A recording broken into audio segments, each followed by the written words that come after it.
What's happening, folks? Welcome back to Celtic Fans TV. It's time for live full-time reaction to St Johnstone 1, Celtic 2 at McDiarmid Park. I'm joined by Kenny and Declan. Today, you can ask your questions in the live chat box below. We'll try and pick out any good ones as we go through. Kenny, another vintage first half to add to the collection this season. Yeah, I was a bit disappointed with the starting 11 because he's reverted back to sort of Christie as an auxiliary striker again, and that hasn't worked all season at any point. You know, we saw that at Ferencvaros. When you throw him up there, it just doesn't work. So the only success we've had is with two natural strikers, and we've had fairly consistent success in that system, even in this terrible season. So I don't know why he's reverted out of it. Surely Griffiths should start. I don't know if there's rumours of some sort of personal thing going on with him and Lennon, but then why is he on the bench and coming on if that's the case? Ayeti, I think we're going to be tearing up £5 million if we just drop him after every time he has an ineffective game, So I think that we need to persevere a wee bit with the two strikers. And Christie, I think he drifts into areas that confuse Turnbull and confuse Rogic because they all naturally want to play in the same positions. And for an hour, that's what happened. In the final third, we did look confused. And then, I don't want to draft everything back to Shane Duffy, but his position is really poor for the lost goal. And you think it's only going to head one way based on what we saw all season. We're probably going to be scrape a draw for lucky. But then for the last half hour, a complete role reversal. Finally, class all over the park. Christie proved me wrong totally in terms of being worried about him starting because he just came alive. Edward, but no doubt we'll need to talk about Edward because he was just sensational. That's probably one of the best half hours we've ever seen from him in his career at Celtic. And in a perverse way, I found it quite sad because it's still there. All that quality is still there. These guys, they've just lost their way. They've been mismanaged. Their confidence is gone. But look at that last half hour. None of the skill, none of the desire when push comes to shove is still there, and the quality is still there. So it's sad that we're producing it perhaps too little, too late. But look, 4 wins in the spin. I'd never have thought I'd be saying that. The way things were headed. So pretty happy. Yeah, that's something I thought actually in the later period of the game where Edward's come up with the 2 moments of brilliance. He's playing really well. We bring Griffiths and El Yunusi off the bench and you think there is just so much quality in this team, and it's stark. The levels that we've got out of them this season, it's so stark because there's enough there, and if they were coached and managed properly, they've got so much more than they've shown this season. Declan, the start of the game, I thought St Johnstone closed us down really well. They didn't give us a lot of space. We really struggled to build any sort of attacks. The only real joy we had in the first half was on counter-attacks almost. Yeah, there was kind of no rhythm to our play in the first half. As you said, it was a kind of vintage Celtic first half in this season. It lacked creativity, it lacked character, it lacked a kind of personality to it. And we struggled for the first half. And, we went into the break and I don't think Neil had been too happy whatsoever going into the break. But, it kind of, to concede seemed to bring us alive a wee bit, as if it kind of gave us a kick up the backside and brought us alive. But it's kind of, there's still a lot of quality in that team, but it's just about getting the best out of that quality. And it's sad that it's taken till February to see flashes of that again. Yeah, Kenny, you've kind of touched on this already with Christie, Vogic and Turnbull all in the team. They all want the ball at feet. They all want to come to the ball. So does Edward, because we know exactly how he plays.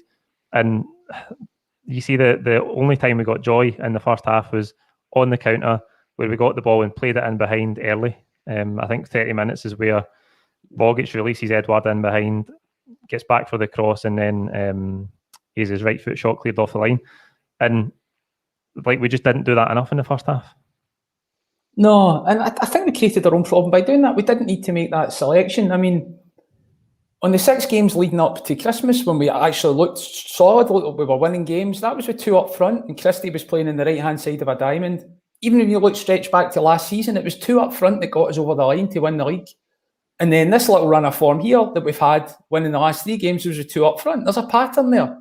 So why go back? And Christie does confuse things. I think for this Celtic team going forward, we need to say to David Turnbull, you're the number 10, David, and there's nobody. You're the main man. You control that area, and you use your technique, and you've got the freedom to control that space. He can't do that if Christie's coming in there. He can't do that if Rogic's coming in there. I think we need to play with more identity in terms of David Turnbull, and that was probably as bad a game as I've seen him play, and I think that was in part because of the system.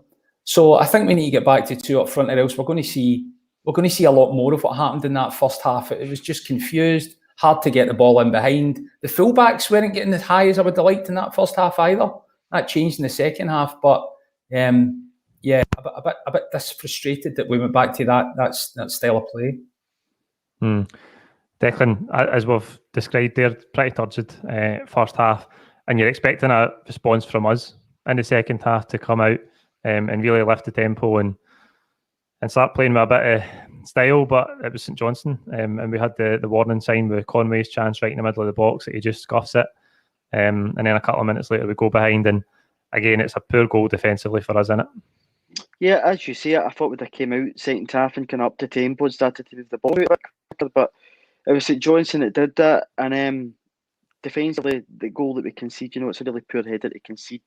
There's two of them round him. It looks as if the two of them are jumping out the way and are wanting to block the header. As Kenny touched on earlier as well, the positioning of Shane Duffy in the box, where is he when you need him at that point in time, and it's Taylor, kind of into else it is, and beside Taylor trying to block the header. But McGregor, it's two guys that, but why again is Callum McGregor in the penalty box defending a cross coming in?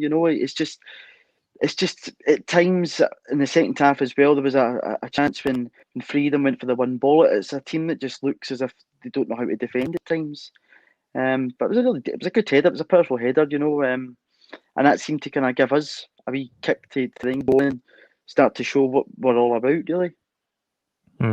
Kenny, no pressure on the ball, no pressure on the cross ball, and then Taylor and McGregor, not a challenge between the two of them. No, and look, I wouldn't necessarily blame Taylor too much because of his height, right? If you leave him one-on-one at the back post with a ball swung in, he's probably not going to win it because of his height. That's why I was delighted we get so much money for Jeremy Frimpong, because when you play fullbacks of that height, there's always you need to build a system around them that doesn't leave them one-on-one because they're a risk. But if Shane Duffy's there and he's a man mountain and he's marking no one and he sees them in behind him with that risk, what is an experienced centre-half like that doing? He was just dreaming. He was all over the place. It was ultimately a pretty weak challenge from Taylor and McGregor. But if a ball swung into the back post and he's left exposed, that's a failing of the system rather than a failing of the man. And in that instance, it was Duffy. It's like a broken record, and we don't want to sort of assassinate him every week on here, but that's the reality of it. I believe that was his mistake rather than Taylor's, although he was pretty weak in the header. Yeah. Declan, it shouldn't take us a first half like that and then going a goal down to start playing. We've seen it far too often this season, and it just seems like a team for that first hour that's going through the motions. It's exactly what we are doing. It's going through the motions. As you say, there's plenty of quality throughout that team, and it should not take to go one down at St Johnstone to then come alive. Because there's plenty of quality throughout that team that just isn't producing at times, and it just doesn't look as if there's any, as I keep using the term, identity to it. It just, the goal that we get back is excellent. The two of them, Stay and Edouard, combining, but it just shouldn't take that to eventually come up with something. You talk about identity there. Gareth McDonald saying Eddie is the man. I think the game is won by 2 moments of brilliance for Edouard, as I say, and Christie. I know we've talked about having the 3 number 10s, if you like, on the pitch and it not working. And then having Christie as the striker, as you said, Kenny, it's so often it hasn't worked. And you can look at it one way today and say, oh, well, it worked because he was involved in both goals. But his impact in those goals was from a wide area. He gets the cross in for Edouard, and it's a great finish. He stabs it into the top corner. I don't know how much, it's hard to tell how much it is his and how much it is the defender. But again, it's just individual brilliance that's getting us through that, isn't it? Yeah, on any other day, we could have lost that game. It was just a couple of moments of absolute class that got us out of a hole. And he's so crucial to us, isn't he, Edouard? When you watch him there, he dug us right out of a hole there. And, we're probably down to this is maybe his last 10 games ever for Celtic, assuming the Scottish Cup doesn't go ahead. So we've got to try and enjoy them. He came here as a young guy. He was pretty raw. I remember his debut at Hamilton. He scored that night, but I remember thinking he needs a lot of work. But you know what? He's put in that work and he's developed into a top level striker while he's been at Celtic. He's refined himself. He's modelled his game on other players, and he's going to be a big loss. And I'm a bit worried that we don't necessarily have a replacement. When Brendan Rodgers was here and he was going to lose Musa and Dembele, he identified that and he brought in Edouard, and Edouard was working, developing himself in parallel with Musa, so that when Musa went, he comes right in as your top man. Presumably we've maybe tried that with Klamala, but that's been, in my view, a failure. So I'm a bit worried about when Edouard goes, where does that leave us? Because we're not going to have that much money and we're not going to be able to replace him directly with that level of quality. But let's enjoy the last 10 games we're going to see of him, because he's done as well, and he's an absolute class act. Yeah, that's what you said there. Is Short 91's asking. The thing is, when he goes, who'll bail us out when we perform like we did today? I think so often he is the player that bails us out, even when you look to last season. I know in the first half of this season he was really poor, but Declan, I think that's 20 goals in all competitions now. It's 8 in his last 6 appearances. And so often it is him. And like that's the worry, because we know he's not going to be here next season. And you think about where we would be. I know he was poor in the first half of the season, but where would we be without those 20 goals? It's scary, isn't it? It really is scary. And as Kenny touched on there, we knew Musa was going to go. We brought in Hudson Edouard as there as a kind of natural replacement. I think last summer, Albi Ayeti was kind of brought in, with a lot of money, and Albi Ayeti, £5 million. And it's just, again, to go back in Neil Lennon's comments, he's going to get a run of games, and he's dropped out of 3 of those games now. So if we're going to then look to Ayeti to be the man to come in and replace Edouard, I don't see where that plan is in place just now, because he's not getting game time. You can't just drop him after a poor performance and rotate to what I would call shoehorning to get all your best players into the team on the day. But it would be a real worry, Paul, if we didn't have Hudson Edouard this season. As much as at times earlier on in the season, he did have COVID. I think a lot of people forget that. As well as that, creatively behind him as a team, we just weren't really a unit. Service to was poor at times. But, post-January, he's really kicked on, as you say. I think 6 and 8, 6 goals in the bounce for us. He's outstanding as a football player, and it's sad that we're probably not going to watch him in the flesh again at Celtic Park. But I think, as Kenny says, it's just a case of trying to enjoy the last of him, because I don't expect him to be here after the summer. Yeah, I think just to come back to that question, talking about who'll bail us out next season, I think what we're looking for next season is a manager and a system that we can rely upon that still works, even when the big players aren't there. And even if you go back to last season, it was so often Foster and Edouard who made the difference in terms of individual quality for us. Kenny, what do you think? Obviously, a question coming in about who would you start in the next game? Kai Ford, what strikers would you start in the next game? Do you think we'll see Griffiths come back in? Griffiths came off the bench today, obviously. Do you think, Ayeti went from we're going to give him a run of games again to being fatigued today, so he had to come back out. Would you like to see 2 natural strikers back in there? Yeah, I think that's a certainty. I don't understand what's going on with Griffiths.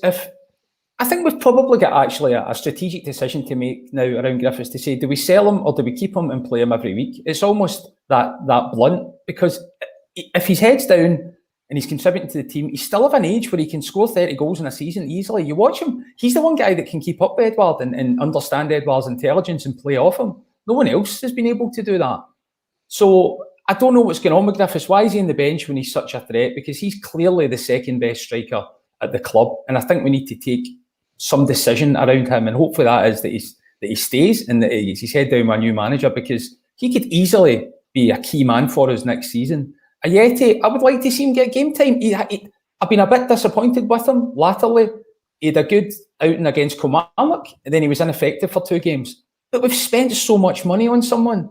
You can't write that off because they have a couple of ineffective games. Maybe if he has 7 or 8 ineffective games in a row, you can say, look, this is becoming a bit laboured. But you need to give him that chance. He's not had that chance. Remember all those goals he scored at the start of the season, getting us out of a hole? He's a poacher. I don't think he's necessarily someone who's going to play up front on his own and hold it, lead the whole line and turn into somebody like Edouard has become. I don't think he's got that in his game. But he's got something, and he can finish, and he's shown in the Swiss League that he can do it over a sustained period of time. So I'd give them, and now's the perfect time to give them a run of games, isn't it? Because they're dead rubbers. I'd rather experiment now than do it at the start of next season and find ourselves falling down the league if it goes wrong. So yeah, 2 up front for me, and probably Ayeti to give him that run to try and prove his worth. Yeah, I agree. Declan, you think think about Yeti, just to call back a comment that I brought up earlier on. I think we all wanted to see him get that game time, because if he is going to have an impact at Celtic, as Kenny says, this is the time to get him in the team and to give him a run. If he's a bit fatigued, he'll only get to that level of sharpness and fitness by playing games. You can bring him off at 60 minutes today if need be. Do you think we'll see him come back into the team, and do you agree he should come back? I hope so. I hope he plays against Aberdeen during the week. I had a look at his game time since, obviously, Kilmarnock, I think, was his last goal from the end of September against Hibs. And in between that time, he'd played half the minutes of football that he could have played. So that shows a player that just not had the minutes in the park. You didn't get the manager saying his conditioning wasn't great. That was him just coming up to kind of peak fitness in February, and now we're getting told he's fatigued. I still think he can be a big player for us, and I think, we spent a lot of money on him. I still think he can be a big player for Celtic next season, but I think it's about getting him game time and getting him into the team and just getting him that run of games he's probably needing, and hopefully that will come with goals.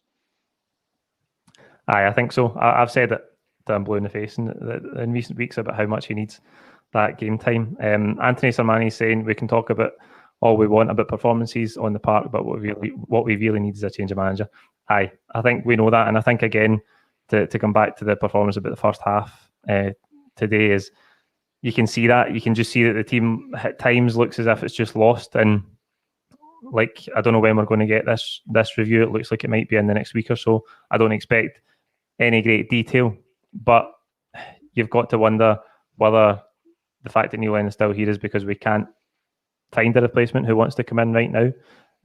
Because talking about a Yeti and how this is the prime time for him to get a run in the team in these dead rubbers, I think this is the prime time to bring in a new manager or a caretaker to just freshen things up. And if we can get the man we want, get him in now and give him time to work, Kenny. Yeah, and how often have we spoke about this, but then just been disappointed by the lack of action? It doesn't, for whatever reason, they've concluded that Lennon needs to stay there. I suppose there could be a number of underlying theories as to why. Maybe they knew they have earmarked someone, but he doesn't really want to come in and sort of be at the helm when the league's lost. I think that's a bit flawed, but perhaps that, is a reason. Maybe they just want to keep Lennon. Some of the noises Lennon's been making in the media this week suggest that he believes he's going to be there next season, which is pretty alarming for us, given what we've been through this year. Clearly, his time, any sensible person would assess it and say that his time is up. So, Eddie Howe's out there. There's good guys out there. Why not go and just approach them? If we get a manager in that is sort of a bit underwhelming for the fans, I don't know, an Alex Neil or a Jack Ross or something like that, you can kiss goodbye probably to between 10 and 12 million pounds of season ticket revenue. I would think, off the back of a pandemic, when people are struggling to get in the stadium, you're probably going to lose some season ticket revenue anyway, but you can kiss goodbye to all of that. That money would pay for Eddie Howe 3 times over. So be sensible about it. Think about the economics of it. Go and get a Rolls-Royce manager. Get someone at the peak of your reach. Brendan Rodgers, guys like that don't come around that often, but he was at the peak of our reach and he transformed the club. He transformed the club for years. Do try, at least attempt, be ambitious, do something similar. I would be fearful for the new CEO if he comes in, Lennon stays, and he would be under pressure before he's even taken office because he'll have made a decision that will irate the whole support. So I don't think he would want to introduce himself to the club with that, as at the opening of his remit. So yeah, we're all just so frustrated and unsure and confused by the whole thing. But I agree with you, Paul. Let's try and get somebody in with the best ability that we can possibly capture and do it sooner rather than later. Declan, Shaun Maloney in the studio, if you like, today on the Sky Sports coverage. I would like him to coach at Celtic in some capacity. I know he's working with Roberto Martinez at Belgium, and I think Roberto Martinez is probably out with our reach realistically. But I like Shaun Maloney. I like the way he talks about the game. I think he's got a modern approach. I think you can tell in terms of where the game is at now, in terms of tactics and understanding modern concepts and stuff. He speaks really well. Well, I mean, we had him in our grasps as a youth coach, and obviously lost him to the Belgium setup. But I think if you were actually to a point, personally, Shaun Maloney, it would sell season tickets and people would get excited because, as you say, Paul, in the modern game, he talks the talk. He's working with world-class players at Belgium, played at a good level, obviously, with ourselves and then doing the Premier League. So if that was to be the person that Celtic appointed, I'd be delighted with that. I always like Shaun as a player for us, but Shaun's just one of those guys that are out there that is a good quality manager in the modern game that, well connected, understands the new methods of the game of football. And there's plenty of guys out there like that. And as you say, I'd agree that at this point in time, it's the time to bring that person and let him assess his squad and let him try and build for next season, because that's going to be crucial going forward as well as that Champions League qualifiers being so early on. Are we going to play Russian roulette and leave it late again? Probably, but we shouldn't. Aye, absolutely. I think the only thing about Maloney is he doesn't have any actual managerial experience. By all accounts, from what you hear and what you read, a good coach and well respected at Belgium, but he just doesn't have that managerial experience, which is why maybe as part of another coaching setup as an assistant, he might be ideal for that. Kenny, on today to close it off, man of the match. The Duffy. It's the easiest question you've asked all season, Paul. Eddie, in it, all over. I mean, he deserved 2 man of the match awards. Absolutely. Declan. Yep, you can't argue with it. The big man was sensational. I thought the second goal was terrific. His feet were excellent. And Big Edward again, the man of the match for me. Aye, that's a full house for Edward. I thought he was man of the match by a million miles today, and it's just good to see that sort of level from him. Not often enough this season, I accept that, but 20 goals and 8 in his last 6 bodes well for closing out the season in some sort of form. That's it for today. Like the video, comment with your own thoughts below. Don't forget to subscribe if you haven't already, and I'll see you shortly for Twitter reactions. Cheers.